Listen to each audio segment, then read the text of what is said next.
Christian Dupessay, maire sortant d'Annemasse et candidat à sa succession, à 10 minutes pour convaincre les électeurs qu'il est le choix le plus pertinent pour un nouveau mandat. Bonjour Christian Dupessay. Bonjour. Vous allez bien ? Ça va bien, très bien. Alors pourquoi repartez-vous pour un nouveau mandat ? Parce qu'en un mandat, on n'a pas le temps de tout faire. Vous venez de le dire, je crois qu'en un mandat, on n'a pas le temps de tout faire. Le bilan de ce mandat, il se voit. Annemasse évolue, Annemasse change. Il y a de très grands projets qui sont lancés, soit par Annemasse, soit par Annemasse Agglo, notamment en termes de transport en commun. Il est important de pouvoir aller au bout et d'assurer cette évolution positive de la ville. Donc c'est ce nouvel engagement que je demande aux Annemassiens. Annemasse est une des seules villes de gauche de Haute-Savoie. Comment l'expliquez-vous ? Je crois qu'il y a une tradition portée par Robert Borrell pendant plus de 37 ans, et moi je me situe complètement dans cette continuité, c'est-à-dire sur des valeurs de gauche, des valeurs républicaines, des valeurs d'équité, de justice sociale. Bon, les valeurs peuvent être partagées par la droite aussi, après c'est les Certaines les valeurs actions peuvent être partagées par la droite, mais on a toujours voulu gérer la ville dans l'intérêt général. Et je crois que ce que les Annemassiens apprécient dans la gauche qui a dirigé la ville, soit Robert Borrell, soit moi-même, c'est le fait justement de ne pas politiser la ville, de ne pas faire de clientélisme, d'avoir une éthique politique qui est reconnue et une intégrité politique qui est reconnue par tous. C'est un peu ma question sous-jacente, c'est est-ce qu'on gère une ville de gauche à gauche ou est-ce qu'on gère une ville d'abord ? On gère une ville avec des objectifs qui sont des objectifs liés à un engagement d'idées, un engagement politique. Par exemple, une des règles fondamentales pour cette ville, c'est de garantir la cohésion sociale. Il y a de très fortes différences de revenus. Et la paix sociale, le fait que chacun puisse trouver sa place, d'aider les plus démunis. Quand on pense à Annemasse, c'est pas forcément les deux choses qui nous traversent l'esprit. Justement, la cohésion sociale et la paix sociale à Annemasse, ça fait partie des grands chantiers d'Annemasse. Est-ce que vous estimez avoir réussi aujourd'hui ? Je crois que le fait que Annemasse est une ville sereine, une ville où on peut vivre tout à fait calmement et normalement, c'est une réussite. Je pense qu'il y a un équilibre toujours fragile. La difficulté que nous avons, c'est d'arriver aujourd'hui à maintenir un taux de logement suffisant. La volonté de la ville, par exemple, de faire du logement social existe. On est à plus de 26%. C'est la ville qui, en Haute-Savoie, a le plus fort taux. Et on veut continuer. La volonté de garantir la mixité sociale, la volonté de faire que les gens se sentent bien dans la ville, c'est-à-dire de développer des espaces verts. La volonté, c'est une chose, mais dans les faits, justement, il n'y a pas de problème de sécurité, d'après vous, Annemasse ? C'est juste un ressenti qui est faux ? Je crois que des problèmes de sécurité, il y en a comme partout. Mais en particulier, le fait d'avoir obtenu une zone de sécurité prioritaire est un élément important et qui n'a pas été obtenu sur la base du taux de délinquance à Annemasse, mais sur la base du positionnement d'Annemasse, Ambilly et Gaillard vis-à-vis de la frontière. En même temps, il n'y aurait aucun problème, il n'y aurait pas eu de ZSP non plus. S'il n'y avait aucun problème, il n'y aurait pas eu de ZSP. Mais les problèmes sont liés aux réseaux internationaux, et c'est ceux-là qui sont visés aujourd'hui, de trafiquants de stupéfiants, de receleurs, etc. Et je crois que c'est cela que la police est en mesure aujourd'hui d'avoir des moyens pour renforcer leur lutte. Quant à la sécurité, même d'Annemasse, la police municipale joue pleinement son rôle.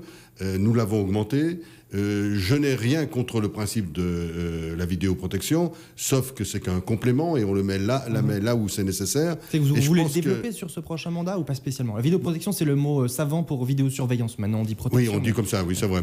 Mais la développer n'est pas forcément l'objectif. L'objectif, c'est d'avoir une police présente, d'avoir des gens qui sont dans la rue, d'avoir un îlotage présent, et chaque fois que la vidéoprotection peut venir en complément, elle est mise en complément. C'est plus sur la résolution en général. Mais... Voilà, c'est sur des compléments et sûrement pas sur une généralisation, parce que ça sert à rien, la généralisation. Pour parler des effectifs de la police et de la gendarmerie, vous pensez que c'est plus une mission première de l'État ? On a parlé de la ZSP qui est mise en place par l'État, ou c'est plus à la ville et à la municipalité de résoudre les problèmes de sécurité ?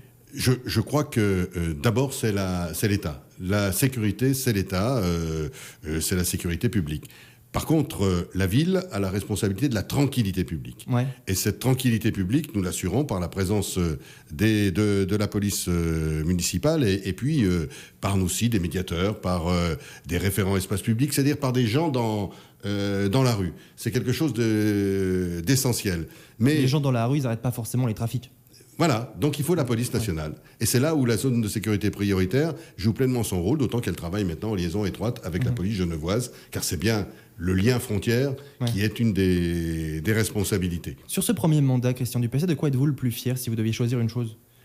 Je crois que, si vous me permettez d'en choisir deux, je suis fier de deux choses. Je vous le permets alors. La première, c'est de voir cette ville évoluer. Nous avons fait des efforts pour rendre le centre-ville attractif. Il y en aura d'autres à faire.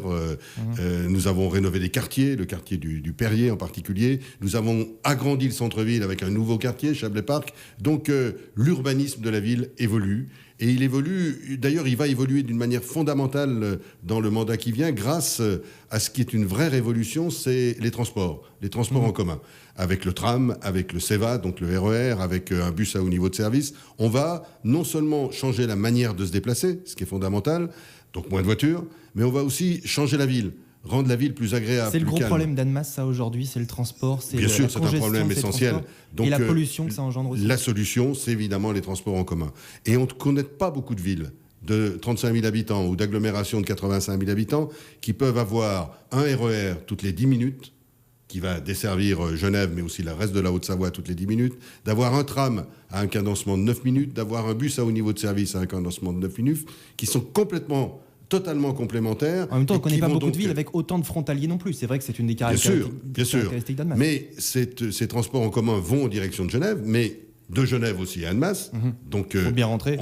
Voilà, et oui, mais c'est aussi les Genevois qui viennent, et c'est toute l'activité économique de la ville, notamment en termes de commerce. Et puis, c'est aussi le fait qu'on irrigue la Haute-Savoie. Ouais. Annemasse, contrairement à ce qu'on pense souvent, certes, il y a la moitié de la population active qui va travailler à Genève, 9 000 sur 18 000, mais il y a à Annemasse 18 000 emplois. C'est-à-dire qu'il y a des gens qui viennent travailler à Annemasse de toute la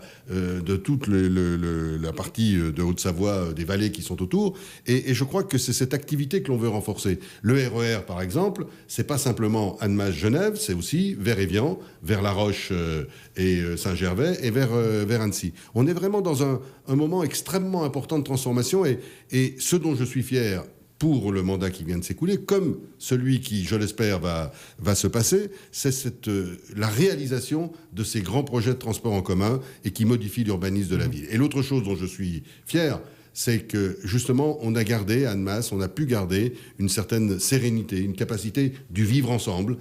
C'est pas toujours facile. Et c'est pas toujours partagé par tout le monde non plus. Voilà, parce que les difficultés sociales, elles existent. On a parlé d'emploi, parce qu'on parle de difficultés sociales, l'emploi y est lié. Le chômage est important à Annemasse. Pourquoi et comment faire pour qu'il le soit? Globalement, le chômage sur l'ensemble de l'agglomération est à quand même 3 points en dessous de la moyenne nationale. Hein, oui, mais par rapport aux autres villes de la Haute-Savoie. Voilà. Bien parce que c'est une ville qui a des objectifs de développement d'emploi importants. Nous avons le nombre d'emplois créés est plus important que le nombre d'emplois perdus. Dans les 5 dernières années, il y a 5% d'emplois de plus sur l'agglomération annemassienne. Les signaux sont ouverts, mais il y a encore du travail. Voilà, il y a encore du travail. Et d'ailleurs, c'est peut-être cela qui est à noter, c'est vers l'avenir.